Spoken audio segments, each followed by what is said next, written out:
Nada como um dia após o outro. As mulheres estão perdendo seu espaço para homens que se sentem mulheres. Eu estou aqui para poder dizer que eu estou defendendo a sua liberdade.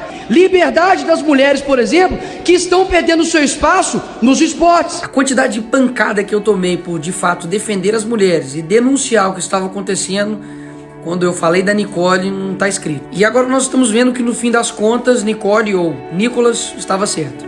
2 boxeadoras foram reprovadas em teste de gênero no ano passado e agora foram autorizadas a disputar as Olimpíadas. Essa daqui foi a mulher trans que o Comitê Olímpico Internacional deixou lutar contra uma mulher biológica italiana nas Olimpíadas. Dá só uma olhada. Depois de 46 segundos de luta, claramente a mulher biológica italiana simplesmente desistiu. E dá só uma olhada. Ela disse: olha, não é justo, não é justo. Olá, pessoal do canal Peniel.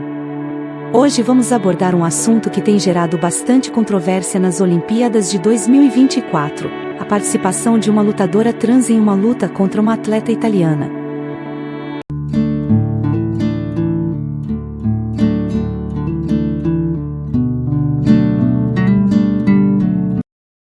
Antes de começarmos esse vídeo, logo abaixo na descrição tem o link do nosso grupo do Zap para você entrar e receber nossos vídeos toda vez que lançarmos um vídeo por aqui. Te vejo lá! Esse tema tem despertado debates acalorados em todo o mundo e envolve questões complexas de ética, igualdade e esportividade. Recentemente, as Olimpíadas de 2024 se tornaram palco de uma intensa discussão após a participação de uma lutadora trans na modalidade do boxe feminino. A atleta, que passou por uma transição de gênero, competiu contra uma lutadora italiana, gerando um grande debate sobre a justiça e a igualdade no esporte. A controvérsia ganhou ainda mais força quando o Comitê Olímpico Internacional, COI, se pronunciou oficialmente sobre o assunto. O COI reafirmou sua posição de inclusão e apoio aos atletas trans, destacando que a participação desses atletas nas competições deve ser respeitada e incentivada, desde que cumpram os critérios estabelecidos. A pauta desse vídeo é sobre a luta de boxe entre Imane Khelif e a italiana Angela Carini, ocorrida em 1º de agosto de 2024 nas Olimpíadas da França. A luta foi interrompida após meros 46 segundos com desistência de Angela, depois de a italiana levar uma surra de Imane. Algumas pessoas dizem que Imane Khelif é mulher, teve infância de menina e foi criada como mulher.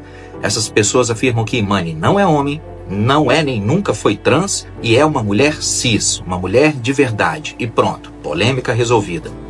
E essas fontes citam ainda que Imane tem uma desordem de desenvolvimento sexual e, por um acaso, essa mulher nasceu com cromossomos XY e possui naturalmente altos níveis de testosterona, níveis bem mais altos que aqueles que nós normalmente encontramos em mulheres. Ok, vamos por partes aqui. Dentro dos livros e artigos de genética, o sexo dos mamíferos é estritamente determinado pelos cromossomos. Uma fêmea é XX e um macho é XY. Em mamíferos, e seres humanos são mamíferos, pelo menos eu acho que isso ainda não foi modificado nos livros de biologia, ou foi? Mas bom, de qualquer forma, nos mamíferos, o cromossomo Y é um fator crucial para determinar o sexo de um indivíduo. Por exemplo, se um ser humano nascer com 5 cromossomos X e um único cromossomo Y, ele vai ser classificado como macho. E um ser humano que tivesse apenas um único cromossomo X solitário e mais nenhum cromossomo sexual além desse, esse ser humano seria classificado como fêmea. Um ser humano X0, ele se desenvolveria como fêmea e teria ovários, mas seus ovários não seriam capazes de manter folículos ovarianos viáveis. Ou seja, essa pessoa X0 seria uma mulher infértil. Contudo, como dentro da medicina existem aquelas zonas cinzas, é honesto afirmar que pode existir o caso, sim, de um ser humano nascer XY, porém sofrer de uma má formação chamada síndrome de insensibilidade andrógena. Nesses casos, o sujeito possui um cromossomo XY, ele tem um genótipo XY, ele tem testículos, mas ele desenvolve características físicas secundárias de uma mulher. Nicolas Eliseu Rodrigues e a pastora Sara Shiva, figuras conhecidas no meio gospel, expressaram suas opiniões sobre o caso. e caiu em prantos, né, depois da luta, porque obviamente a pessoa treinou ali durante anos para poder chegar numas Olimpíadas, de ter uma luta justa e simplesmente encontra um homem biológico socando a cara dela muito mais forte.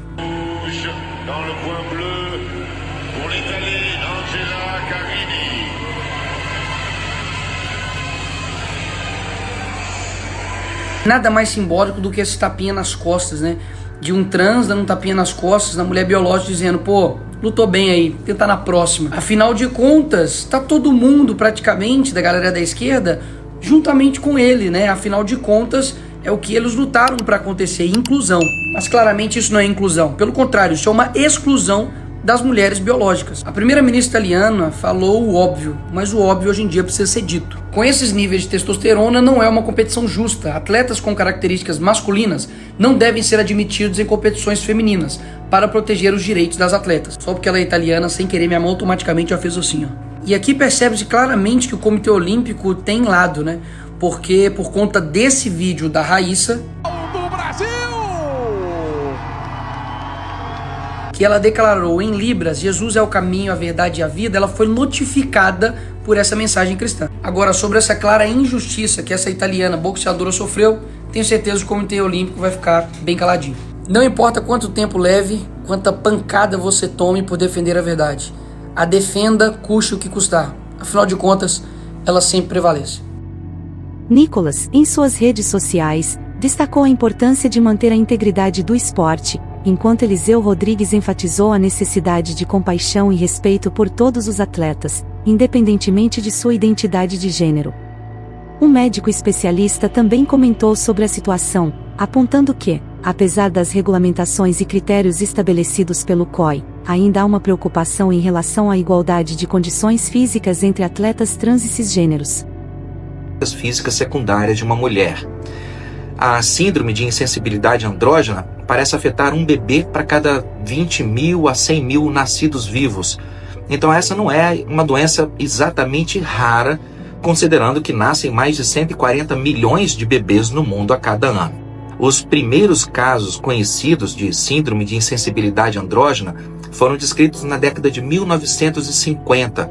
E essa síndrome possui espectros. Ela vai desde uma sensibilidade leve ou parcial aos andrógenos até uma insensibilidade completa. Crianças nascidas com síndrome de insensibilidade andrógena completa costumam ser criadas como meninas. Em geral, essas crianças são submetidas à remoção cirúrgica dos testículos antes da adolescência e precisam fazer reposição hormonal pelo resto da vida. Mas elas desenvolvem mamas femininas e chegam a possuir um canal vaginal apto para o intercurso sexual como se fossem mulheres. Por outro lado, crianças nascidas com síndrome de insensibilidade andrógena leve ou parcial costumam ser criadas como meninos e, em geral, desenvolvem ginecomastia na adolescência.